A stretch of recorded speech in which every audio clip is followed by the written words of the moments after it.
సావిత్రిబాయి పూలే స్ఫూర్తిని కొనసాగిస్తూ జగన్మోహన్ రెడ్డి విద్యా సంస్కరణలు ఎంపీ గురుమూర్తి తిరుపతి బీసీ సంఘర్షణ సమితి ఆధ్వర్యంలో తిరుపతి శ్రీ పద్మావతి మహిళా విశ్వవిద్యాలయం కూడలిలో సావిత్రిబాయి పూలే విగ్రహావిష్కరణ కార్యక్రమం ఘనంగా నిర్వహించారు. ఈ కార్యక్రమానికి తిరుపతి ఎంపీ మద్దిల గురుమూర్తి హాజరయ్యారు.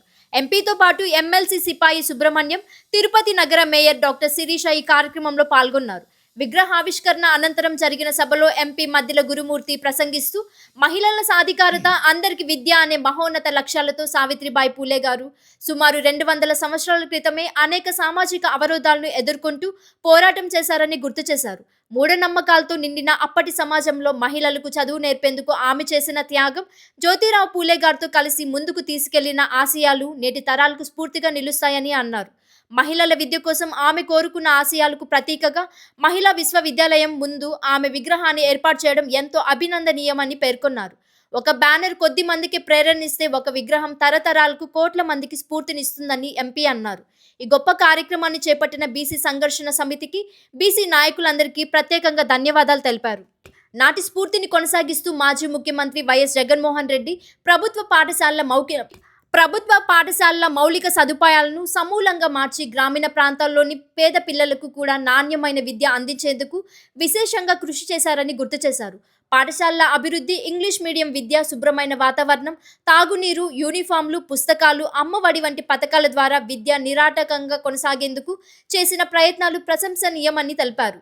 ప్రభుత్వాలు మారినా విద్యపై ఉన్న ఈ స్ఫూర్తి కొనసాగాలని, ప్రతి బిడ్డ మంచి చదువుతో ఉన్నత స్థాయికి ఎదగాలంటే అన్ని ప్రభుత్వాలు, ప్రజాప్రతినిధులు బాధ్యతతో పనిచేయాలని ఎంపీ మద్దిల గురుమూర్తి ఈ సందర్భంగా పిలుపునిచ్చారు. స్ఫూర్తిని పిలుపుచ్చుకొని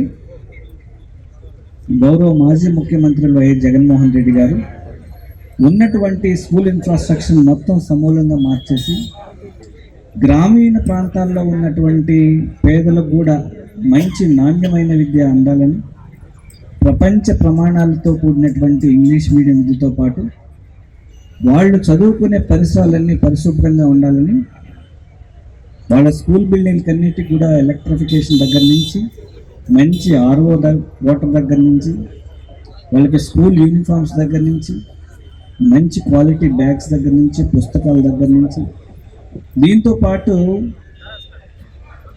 తల్లిదండ్రులు వాళ్ళని స్కూల్కి పంపకుండా ఎక్కడ ఆపుతారని వాళ్ళ అకౌంట్లో కూడా అమ్మఒడి ద్వారా డబ్బులు వేసి వాళ్ళ యొక్క విద్య నిరాటంకంగా కొనసాగించడానికి ఆయన ఎంతో కృషి చేశారు. మనకు అందరికీ తెలిసిందే.